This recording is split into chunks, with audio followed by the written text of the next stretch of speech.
You know, the only fight I'm staying around for at 168 is Canelo.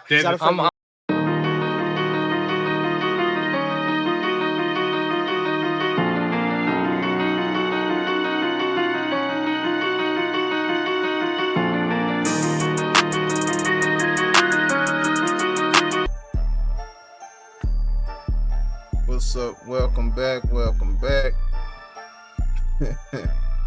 Canelo does it again, bruh. Canelo escaped again. Bruh.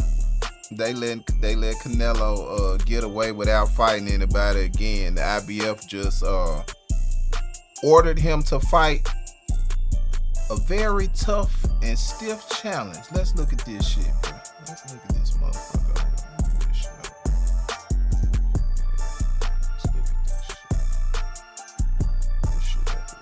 All right, Canelo Alvarez, William Skull, IBF purse bid delayed by 1 week. Why the fuck is there a purse bid for this fight in the first place? I have no idea. Your guess is good as mine, but let's look at this. All right, Canelo Alvarez will have another week to reach terms with his mandatory, which, okay, let's see. The IBF ordered a title defense against William Skull, right? The IBF believes that Canelo Alvarez should fight William Skull, right? And they giving a damn purse bid for this fight that nobody asked for, that this dude didn't deserve, and it just highlights the corruption and the bullshit going on in boxing. Cause how in the hell did this dude become Canelo's mandatory? All right, Daryl Peoples, you on bullshit, IBF president Daryl Peoples, right? Okay, it was supposed to be on June 6th, and it looks like it's being pushed to June 13th.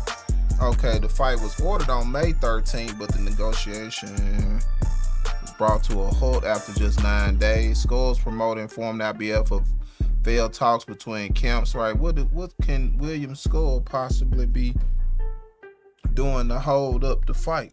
What type of money do he think he gonna get? You William Skull, goddamn. This is determine whether the extra 7 days will be used to further negotiate. For now, Alvarez is obligated to honor the ordered fight. What I don't understand is how is the IBF jumping the line? Why hasn't the WBC or which sanctioning body is David Morrell fighting for? Why shouldn't he be the next in line? It should be David Benavidez, David Morrell, then whoever the hell else in line. I don't understand how they keep skipping the line and giving Canelo all these soft touches and all these guys who they know that he can beat. But it's some BS, man. This shit don't make no damn sense when you got David Benavidez been waiting for 3 years. David Morrell been waiting for, I know, over a year, maybe 2 years. I'm not sure about David Morrell, but I know he's been a mandatory for a while too. And they just keep letting Canelo avoid these guys, which is insane, man. Because what's the point of working your way up the rankings if you can't enforce or force somebody to fight you by becoming a mandatory challenger? That was the whole purpose behind the Ali Act, so that promoters and fighters couldn't basically play keep away with the belt. They letting Canelo play keep away with the belt from David Benavidez and David Morrell and anybody else who might challenge at 168. And meanwhile, other fighters fight and they instantly get hit with mandatories, like they tried to do with Alexander Usyk, or like they tried to do with Devin Haney after the Lomachenko fight. It seems like certain fighters, they like, as soon as they finish with one fight, they say, okay, you gotta fight your mandatory.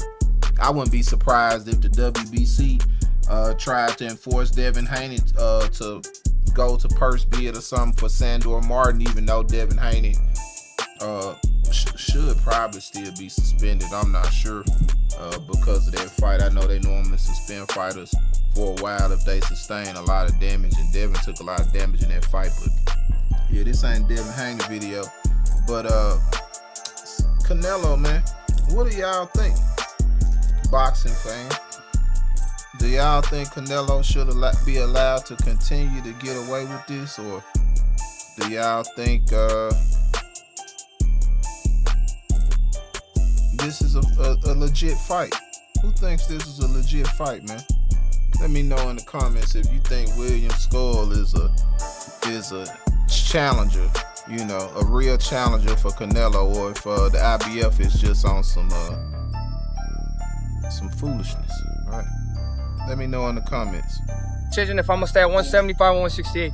I mean, I've been there for 3 years. I haven't got the opportunity for 3 years, but you know, we'll make the decision after the fight. But definitely, if we can make that fight happen, that's a fight we all want to see. What do you think about a guy like Edgar Galanga showing up and campaigning for a fight that you obviously have merited for a long time? The fans want to see for years. I mean, I don't want to say too much about that. I don't really got an opinion. Berlanga, he feels like he earned it, but the fans know who really earned that fight, and the fans. I'll leave it up to the fans. Ask them what fight they want to see, and they'll tell you. David, what do you think about Ryan's PD usage? I don't want to speak about that. David, I spoke to Dave Morrell, and he said that you're ducking him. He said you don't want that fight. I'm not ducking nobody. Now that we're at 75, I see you went up to 175, so potentially we could have that fight. You know, the only fight I'm staying around for at 168 is Canelo. David, I'm done at 168. If it's not for Canelo, I'm not going down to 168. I've been there for 10 years. I was there already at the pinnacle to try to fight for all the belts, and they didn't give me the opportunity. So now we're moving up with 175, but definitely that's a very lucrative fight. Me and David Morrell, these are the best PBC, so let's make it happen. What did you think of